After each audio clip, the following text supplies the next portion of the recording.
നമസ്കാരം. ഹരിച്ച് ഓൺലൈൻ ഷോപ്പിനെക്കുറിച്ചുള്ള ഒരു പുതിയ വീഡിയോ ആണ്. പുതിയൊരു സംഭവം, ഒരു കോൺട്രവേഴ്സി ഇറങ്ങിയിട്ടുണ്ട്. വാട്സപ്പിൽ അയൂബ് ഖാൻ പൈസ സെറ്റിൽ ചെയ്യുന്നുണ്ട്, നിങ്ങളെല്ലാം അയൂബ് ഖാനെ കോൺടാക്ട് ചെയ്തോളൂ എന്നും പറഞ്ഞുകൊണ്ട് ആ പന്നിത്തലേനും ടീമും കൂടി ഇടുന്ന കുറച്ച് വോയിസ് ക്ലിപ്പുകളും അവന്മാർ ഉണ്ടാക്കുന്ന വീഡിയോ. ഇവന്മാരൊക്കെ ഒരു മന്ദബുദ്ധികളുടെ ഒരു കൂട്ടമാണെന്നാണ് വെച്ചാൽ. നെഗറ്റീവ് പറയണമെന്നുണ്ട്, പക്ഷേ അതിന് വെറും ഒരു ലോജിക്കുമില്ലാത്ത രീതിയിലുള്ള കാര്യങ്ങളാണ് ഇവർ ഭയങ്കര കാര്യമാക്കി കൊണ്ടുവരുന്നത്. മറ്റേ നമ്മുടെ EDക്ക് കേസ് കൊടുത്തൊരു ലേഡിയുണ്ട്, കേസ് കൊടുക്കാൻ പോയൊരു ലേഡി, അതായത് അവർക്ക് വയ്യാത്ത ലേഡിയാണ്. അപ്പോൾ ആ വയ്യാത്ത ലേഡി ആയതുകൊണ്ട് തന്നെ അവരെ പ്രത്യേകം ചാനലുകാരെല്ലാം വളഞ്ഞിട്ട് അവർ പറയുന്നതെല്ലാം കേട്ടോണ്ടിരിക്കുക. അവർക്ക് തന്നെ സത്യത്തിൽ അവരെന്താ ചെയ്തതെന്ന് വലിയ പിടുത്തമില്ല. ആ ലേഡിക്ക് തന്നെ അറിയത്തില്ല അവരെന്തിനാ ഈ പൈസ കൊടുത്തതെന്നോ. ഏതോ ലീഡർമാർ അത് അതിലും വലുത്, അവരെ കൃത്യമായ കാര്യം പറഞ്ഞില്ല എന്നുള്ളതാണ് അതിൻ്റെ പ്രധാനപ്പെട്ട പ്രശ്നം പറ്റിയത്. പിന്നെ നിലവിലെ കമ്പനിയുടെ സ്റ്റേജും സ്ഥിതി അതിനെക്കുറിച്ചൊന്നും അവർ പറഞ്ഞുമില്ല. ആ ലീഡർമാർ കൃത്യമായി പറഞ്ഞ് കമ്മ്യൂണിക്കേറ്റ് ചെയ്യാൻ പറ്റിയിട്ടില്ലായിരിക്കും. ചിലപ്പോൾ ആ ലേഡി അതൊന്നും കേട്ടിട്ടുണ്ടാവും, അതിനെ മനസ്സിലാക്കാൻ പറ്റിയിട്ടുണ്ടാവില്ല. വേഗം ഇവന്മാരുടെ മറ്റേ ഈ വാട്സപ്പ് നാറികളുടെ കൂട്ടത്തിലാണ് ഈ സ്ത്രീ ചെന്ന് പെട്ടത്. അവരാണെങ്കിൽ വെറുതെ മോഹന വാഗ്ദാനങ്ങളുടെ ആൾക്കാരാണല്ലോ. അങ്ങ് ചെന്ന് ഞങ്ങൾ കേസ് അങ്ങ് കൊടുത്താൽ പിറ്റേ ദിവസം തന്നെ പൈസയും കിട്ടും എന്നുള്ള രീതിയിലായിരിക്കും ഇവർ തള്ളി വിടുന്നത്. അപ്പോൾ അങ്ങനെ അങ്ങോട്ട് വന്നു, പിന്നെ വേഗം പൈസ കിട്ടിക്കോളാം എന്നുള്ള രീതിയിൽ അവരുടെ കഷ്ടപ്പാട് കൊണ്ടായിരിക്കും ആ ലേഡി പോയിട്ടുണ്ടാവും തീർച്ചയായിട്ടും. അത് അവർ പറയുന്നുണ്ട്, അവർക്കെന്തോ ഭയങ്കര കഷ്ടപ്പാടാണ്. അത് എനിക്കറിയത്തില്ല. സ്വർണ്ണം വിറ്റാന്നൊക്കെ പറയുന്നത്, ഈ സ്വർണ്ണം വിറ്റ ഇത്ര കഷ്ടപ്പാട് തന്നെ, ഈ സ്വർണ്ണം വീട്ടിലിരുന്ന് കഴിഞ്ഞാൽ കഷ്ടപ്പാട് മാറുമോ എനിക്കറിയത്തില്ല അതിൻ്റെ സ്ട്രക്ചർ എങ്ങനെയാണ്. അവർ സ്വർണ്ണം വിറ്റ് വല്ല കടം മേടിച്ചതൊന്നും അല്ലെന്നാണ് അവർ പറഞ്ഞിട്ടില്ല. ഞാൻ ലോൺ എടുത്തെന്നോ ഒന്നും പറയുന്നത് ഞാൻ കേട്ടില്ല. സ്വർണ്ണം വിറ്റെന്നും കണ്ടതൊക്കെയാണ് പറയുന്നത്. അപ്പോൾ സ്വർണ്ണം വിറ്റ് കഴിഞ്ഞാൽ സ്വർണ്ണം കുറച്ച് നാൾ ആ പൈസ ഒരു സ്ഥലത്ത് ബ്ലോക്കായി എന്ന് വിചാരിച്ചുകൊണ്ട് ഇവരുടെ പട്ടിണിയും പരിവട്ടേ ആവുമോ എന്നുള്ള കാര്യത്തിൽ എനിക്കറിയത്തില്ല. പിന്നെ 4 ലക്ഷം രൂപ ഒറ്റയടിക്ക് പിന്നെ ഈ ഡിജിറ്റൽ മേടിക്കാൻ വേണ്ടിയിട്ട് 4 ലക്ഷം രൂപ ഒന്നിച്ച് ഒരു വീട്ടുകാർ കൊടുക്കാമെന്നുണ്ട്. ഞാൻ തന്നെ പറഞ്ഞിട്ടുണ്ട് ഓൾറെഡി എൻ്റെ കാര്യം. ഞാൻ 1 ലക്ഷം രൂപ തന്നെ ഗൂഗിൾ പേയിൽ നിന്ന് ലോൺ എടുത്തിട്ടാണ് എനിക്കൊരു 1 ലക്ഷം രൂപ കിട്ടിയത്. അപ്പോൾ ഇവർ 4 ലക്ഷം രൂപയാണ് ഒറ്റയടിക്ക് ഇതിലേക്ക് കൊടുത്തത്. അപ്പം തീരെ പട്ടിണിക്കാരൊന്നും അല്ല, അങ്ങനെയുള്ളവരൊന്നും അങ്ങനെ ഒറ്റയടിക്ക് കൊടുക്കാനും പറ്റില്ല.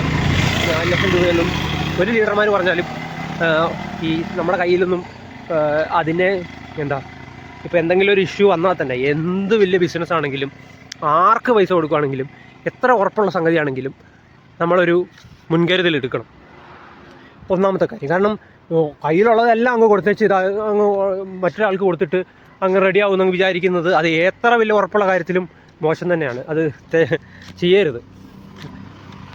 നമുക്കത് നമുക്കപ്പോൾ ആ പൈസ ഇപ്പോൾ എന്തെങ്കിലും ഒരു കാരണവശാൽ ആ പൈസയ്ക്കൊരു ഡിലേ വന്നാലും പിടിച്ചു നിൽക്കാനുള്ള കഴിവ് നമുക്കുണ്ടെന്നുള്ള ഒരു ഉറപ്പുള്ള രീതിയിലുള്ളൊരു സംഖ്യ നമ്മൾ എന്തെങ്കിലും ഒരു കാര്യത്തിന് വേണ്ടിയിട്ട് ഇൻവെസ്റ്റ് ചെയ്യാവുള്ളൂ. അപ്പോൾ ഹൈറിച്ചിൻ്റെ റെഡീം കൂപ്പൺ വാങ്ങിച്ചത് ഈ ലേഡിയാണ്. ഈ ലേഡി വാങ്ങിച്ചു, ഇത്രയും പൈസ കൊടുത്ത് വാങ്ങിച്ചു. അപ്പോൾ തന്നെ അതിൻ്റെ തൊട്ടടുത്ത ദിവസം തന്നെ ഹൈറിച്ചിൻ്റെ ബാങ്ക് ഗവൺമെൻറ് ഫ്രീസ് ചെയ്തു. അതിൻ്റെ ഈ അന്വേഷണ വിധേയമായി ഫ്രീസ് ചെയ്തു. അപ്പം ലേഡിയെ കമ്പനി പറ്റിച്ചിട്ടില്ല. ലേഡിയെ കമ്പനി പറ്റിക്കാൻ വേണ്ടിയിട്ട് കമ്പനിക്കൊന്നും അവിടെ ഒന്നും ചെയ്യാൻ പോലും പറ്റിയിട്ടില്ല. ആ ലേഡിക്ക് എന്തെങ്കിലും പൈസ തിരിച്ചു കൊടുക്കാനോ അല്ലെങ്കിൽ പുള്ളിക്കാരി ഹൈറിച്ചിൽ റെഡീം കൂപ്പൺ വാങ്ങിയിട്ട് അത് വേണ്ടാന്ന് നോക്കുകയാണ് അതിനുള്ള സെറ്റിൽമെൻറ്റ് ചെയ്യാൻ പോലുമുള്ള ഒരു സാവകാശം കമ്പനിക്കില്ല. അതിനു മുമ്പേ കമ്പനിയുടെ അക്കൗണ്ട് ഫ്രീസ് ചെയ്തു. അപ്പോൾ അങ്ങനെ ഫ്രീസ് ചെയ്തെന്ന് പറഞ്ഞു കഴിഞ്ഞാൽ പിന്നെ എന്താ അതിൻ്റെ അർത്ഥം? വേറെ വഴിയില്ലെന്നല്ലേ? No way anything to do.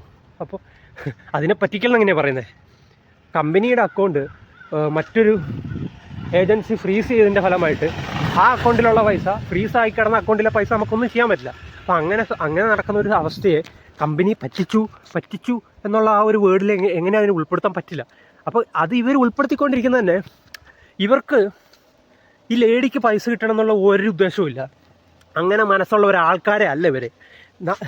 Ayub ഖാൻ്റെ വീഡിയോയിൽ അയൂബ് ഖാൻ്റെ വോയിസ് ക്ലിപ്പ് വെച്ച് പറയുന്നത് അവർക്ക് ഈ ലേഡിയെ അടിച്ചമർക്കാനൊന്നുമില്ല. ആ ലേഡിക്ക് കഷ്ടപ്പാടുണ്ടെന്ന് തോന്നിയിട്ട് ആ ലേഡിക്ക് സ്വാഭാവികം എന്തോ ഒരു വിഷമമുണ്ട്, ഭയങ്കര വിഷമമുണ്ട്. അപ്പോൾ ആ വിഷമത്തിനൊരു പരിഹാരം, ഒരു സഹായം, അത്രേ ഉള്ളൂ. അത്രേ അവർ ഉദ്ദേശിക്കുന്നുള്ളൂ. ഇവരുടെ കയ്യിൽ നിന്ന് പൈസ എടുത്ത് കൊടുത്തിട്ട് ഇവരെ അങ്ങോട്ട് പ്രത്യേകിച്ചൊന്നും കാണിക്കാനൊന്നുമില്ല. ഇല്ലേ കേസ് നടത്തട്ടെ നമുക്ക് വിൽക്കാനുള്ളൂ. കാരണം കമ്പനി ഇവിടെ കുറ്റമൊന്നും ചെയ്തിട്ടില്ല. അവർ പൈസ കിട്ടത് അവരുടെ കയ്യിലുണ്ടായിരുന്ന മുഴുവനും റെഡീം കൂപ്പൺ വാങ്ങാൻ കൊടുത്തത് അവരുടെ കുഴപ്പമാണ്. അത് കൃത്യമായിട്ട് നോക്കിയിട്ട് അവരുടെ കയ്യിലുള്ള ഇപ്പോൾ നമ്മൾ കുറച്ച് സ്വർണ്ണം വാങ്ങണമെന്ന് വിചാരിക്കുക. ഓൾറെഡി എന്തെങ്കിലും ഒരു കാര്യം, ഒരു സ്ഥലം വാങ്ങണം, എന്തെങ്കിലും ഒരു സാധനം വാങ്ങണമെങ്കിൽ നമ്മുടെ കയ്യിലുള്ള ഭക്ഷണം കഴിക്കാനുള്ള പൈസ വരെ എടുത്തിട്ട് ഈ സാധനം വാങ്ങി വെച്ച് ഈ സാധനം തല വെച്ചുകൊണ്ട് നടന്നു കഴിഞ്ഞാൽ നടക്കുമോ? ഒരു കാര്യം ഒരിക്കലും ഒരു സംഭവം അങ്ങനെ ചെയ്യാൻ പാടില്ലല്ലോ. അപ്പോൾ അങ്ങനെ ചെയ്തതിൻ്റെ പെണ്ണുങ്ങൾ പെട്ടു. കാരണം കമ്പനിയുടെ ബാങ്ക് അക്കൗണ്ട് ഗവൺമെൻറ് ഫ്രീസ് ചെയ്തുകൊണ്ട്. അപ്പോൾ അവർക്കൊരു ഹെൽപ്പ് ചെയ്യാമെന്നാണ് അയൂബ് ഖാൻ ചിന്തിച്ചത്.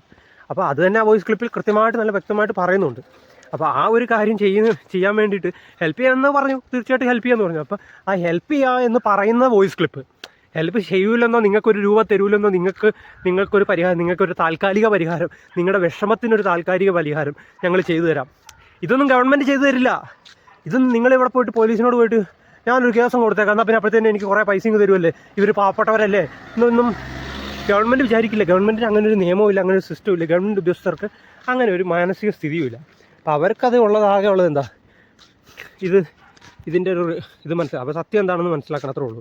അപ്പോൾ അതിന് വേണ്ടിയിട്ട് അവരെന്ത് സ്വാഭാവികമായിട്ടും അന്വേഷിക്കത്തേ ഉള്ളൂ. കേസ് കൊടുക്കുമ്പം എന്താണ് ഈ ലേഡി ചെയ്തിരിക്കുന്നത്, എത്ര രൂപ ലേഡി ഇൻവെസ്റ്റ് ചെയ്തിട്ടുണ്ട് എന്നുള്ള കാര്യങ്ങളൊക്കെ അന്വേഷിക്കും. അപ്പോൾ അത് എന്തെങ്കിലും ഒരു മോശമാണെന്ന് കണ്ടാൽ അതിനെതിരെ നടപടിയെടുക്കും. എന്നാലും നല്ല രീതിയിൽ ദിവസങ്ങളെടുക്കും അതിനൊരു എന്തെങ്കിലും ഒന്ന് നടപടി ആവാൻ. അപ്പോൾ ഇതൊന്നും ഈ ലേഡിക്ക് അറിയത്തില്ല. അപ്പോൾ അവരെ പറഞ്ഞ് പറ്റിച്ച് കേസ് കൊടുത്ത് കമ്പനിക്കെതിരെ ഒരു കേസും കൂടെ എക്സ്ട്രാ ആഡ് ചെയ്യുക എന്നുള്ള ഒരൊറ്റ ഉദ്ദേശമേ ആർക്കുള്ളൂ, ഈ വാട്സപ്പ് ഗ്രൂപ്പിനുള്ളൂ. ഈ മഞ്ഞത്തലയനും ചട്ടിത്തലയനും പന്നിത്തലയനും പിന്നെ മുള്ളം പന്നിക്കൊക്കെ ഇതേ ഉദ്ദേശമുള്ളൂ. ഈ കമ്പനിക്കെതിരെ കൂടുതൽ കേസാക്കി കമ്പനിയെ കൂടുതൽ കേസുകൾ വാദിക്കാനുള്ള അവസ്ഥ എത്തുമ്പോൾ കമ്പനി എങ്ങനെ കേസ് വന്നാലും അതിനെതിരെ നിയമപരമായി പോരാടാനുള്ള കഴിവ് കമ്പനിക്കുണ്ട്. അതുകൊണ്ട് തന്നെ പോരാടും. അപ്പോൾ എന്തായാലും പക്ഷേ ടൈം ഡിലേ വരുമ്പം അവർക്കും പൈസ കിട്ടത്തില്ല, കമ്പനിയുടെ കാര്യവും റെഡി ആവത്തില്ല. അപ്പോൾ അങ്ങനെ വരുമ്പോൾ ഒന്നും നടക്കില്ല. എല്ലാവരും ഇങ്ങനെ പൈസയൊന്നും ഇല്ലാതെ ഒരു രൂപ പോലും കിട്ടാതെ വായും പൊളിച്ചിരിക്കത്തേ ഉള്ളൂ. അപ്പോൾ അതിലും എത്രയോ നല്ലതാണ് ഈ കമ്പനി ഒന്ന് പെട്ടെന്ന് റെഡി ആയി കഴിഞ്ഞാൽ. നമുക്കറിയാം ഈ ഹൈറിച്ച് കമ്പനിയിൽ ഈ ബാങ്ക് ഫ്രീസ് ആവുന്നതിനും ഒരു മാസം മുമ്പ് വരെ വിഡ്രോ കൊടുത്തവന് അറിയാൻ കൃത്യമായിട്ട് പൈസ ഹൈറിച്ച് അതിൻ്റെ വരുമാനം കൃത്യമായിട്ട് തന്നിട്ടുണ്ട്.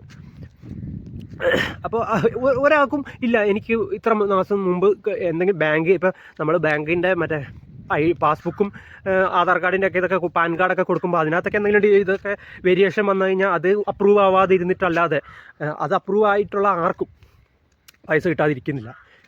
കാരണം കമ്പനിക്ക് ഇത് പറ്റിക്കാൻ വേണ്ടിയല്ല കമ്പനി നടത്തുന്നത്. ഇവർ വെറുതെ ഇങ്ങനെ ആ പറ്റിക്കൽ എന്നുള്ളൊരു വേർഡ് ഇതിലേക്ക് ആഡ് ചെയ്യുന്നു മാത്രമേ ഉള്ളൂ. അപ്പോൾ പക്ഷേ പറ്റിക്കാൻ വേണ്ടിയിട്ടുള്ള ഒരു കാര്യം ഇവിടെ കമ്പനി ചെയ്തിട്ടുമില്ല, ആരും അവിടെ പറ്റിക്കപ്പെട്ടിട്ടുമില്ല. കമ്പനി പറഞ്ഞ രീതിയിൽ കമ്പനിയുടെ കച്ചവടം നടക്കുന്നുണ്ട്. പിന്നെ കമ്പനി തീർച്ചയായിട്ടും ഇതൊരു ബിസിനസ് ഡെവലപ്മെൻറ്റിന് വേണ്ടിയാണ്. ബിസിനസ് ഡെവലപ്മെൻറ്റിന് വേണ്ടിയിട്ട് ഇപ്പോൾ ഞാനൊരു ടീഷർട്ട് കമ്പനി തുടങ്ങുകയാണ്. ഒരു ടീഷർട്ട് ഒരു കമ്പനി ടീഷർട്ട് ഈ ഒരു സാധനം ഞാൻ തന്നെ മാനുഫാക്ചർ ചെയ്ത് ഞാൻ തന്നെ ഇതിനൊരു പ്രൊഡക്റ്റ് ആക്കിയിട്ട് ഇതിനൊരു 1000 രൂപ വെച്ച് വിൽക്കുകയാണ്. 1000 രൂപയാണ് ഞാൻ ഇതിന് വിലയിടുന്നത്. ഞാൻ ആ വിലയിടുന്നത് എൻ്റെ കമ്പനി വീണ്ടും ഡെവലപ്പായി വരാൻ വേണ്ടി തന്നെയാണ് ഞാൻ ആ 1000 രൂപയ്ക്ക് ഈ ഷർട്ട് വിൽക്കുന്നത്. അത് നിങ്ങൾ എത്ര പേര് വാങ്ങുന്നു എന്നുള്ളത് നിങ്ങൾ 1000 രൂപയ്ക്ക് ഈ ഷർട്ട് വാങ്ങിയാൽ അത് മണി ചെയിൻ ആവുമോ? ഇല്ല. അപ്പോൾ ഹൈറിച്ചിൻ്റെ പ്രൊഡക്റ്റ് എന്താണെന്നും അതിൻ്റെ സിസ്റ്റം എന്താണോ, അത് കൺസ്യൂമർ അഡ്വാൻസ് എന്ന് പറഞ്ഞാൽ എന്താണെന്നൊക്കെ ഞാൻ മുമ്പത്തെ വീഡിയോയിലുണ്ട്. നിങ്ങൾ ഈ കുരയ്ക്കാൻ വരുന്നതിന് മുമ്പ് ആദ്യം ആ വീഡിയോ ഒക്കെ കണ്ടു കഴിയുമ്പം കാര്യം മനസ്സിലാവും. അതിന് ഇങ്ങനെ ചാടിക്കടിക്കാൻ വരുന്ന പട്ടികളാവാതെ ക്ഷമയോടെ കാത്തിരുന്ന് ഇതൊക്കെ കേൾക്കുക. ഓക്കെ. അപ്പം ഈ ലേഡിയുടെ അവസ്ഥ ഇങ്ങനെയാണ്.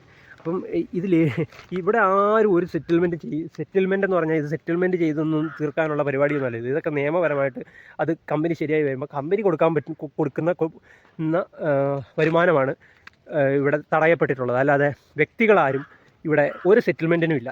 പിന്നെ ആർക്കെങ്കിലും തീരെ ബുദ്ധിമുട്ട് അനുഭവിക്കുന്നവർക്ക് അത് കമ്പനിയുടെ ഭാഗത്തു നിന്നായാലും അല്ലാതായാലും കമ്പനി ആയാലും ഒരുപാട് ചാരിറ്റി പ്രവർത്തനങ്ങൾ ചെയ്തിട്ടുള്ള കമ്പനിയാണ്. ഈ കമ്പനിക്ക് ബാങ്ക് ഫ്രീസിങ് ഇല്ലാതിരുന്ന സമയത്ത് ഒരുപാട് പേർക്ക് ചെറിയ സഹായങ്ങൾ ചെയ്തിട്ടുണ്ട്. വീട് വെക്കാൻ സഹായം കൊടുത്തിട്ടുണ്ട്. അങ്ങനെയുള്ള ഉപകാരങ്ങൾ അവരെ കൊണ്ടേ ചെയ്യാൻ പറ്റുള്ളൂ. ഈ നായിൻ്റെ മക്കളെ കൊണ്ട് ഒരു ഉപകാരവും പറ്റില്ല. ഇവന്മാരെ കൊണ്ട് നശിപ്പിക്കുക എന്നുള്ളൊരു ഗുണമേ അവരെ കൊണ്ടുള്ളൂ. ഇവർക്ക് ഒരു പേരിടുക എന്ന് പറഞ്ഞാൽ ഈ ടീമിന് ഒരു പേരിടുക എന്ന് പറഞ്ഞാൽ ഒരു പേരില്ല. അത്രയും വൃത്തികെട്ടൊരു വേർഡ് ഇല്ലാത്തതുകൊണ്ടാണ് ഇടാൻ പറ്റാത്തത്. അപ്പോൾ ഇവർ പൂട്ടിക്കാൻ വേണ്ടി നടക്കുന്നവരാണ്. അതിനു വേണ്ടിയാണ് ശ്രമിച്ചുകൊണ്ട്. പക്ഷേ കാര്യമൊന്നുമില്ല. ഒരു കാര്യം ഇങ്ങനെ പട്ടി കുരയ്ക്കുന്ന പോലെ കുരച്ചുകൊണ്ടിരിക്കുക എന്നല്ലാതെ ഒരു പ്രയോജനവും ഇല്ല മക്കളെ, ഒരു പ്രയോജനമില്ല. നിങ്ങൾ നിർത്തിയിട്ട് മിണ്ടാത്ത ഇരുന്ന് കഴിഞ്ഞാൽ നിങ്ങൾക്കുള്ള നാണക്കേട് കുറയുന്നേ ഉള്ളൂ. നിങ്ങൾക്ക് അനുഭവിക്കേണ്ടി വരുന്ന നാണക്കേടിന് ഒരു അല്പം വ്യത്യാസം വരണമെങ്കിൽ മിണ്ടാതിരിക്കുന്നതാണ് നല്ലത്. അത്രേ പറയാനുള്ളൂ. ഓക്കെ.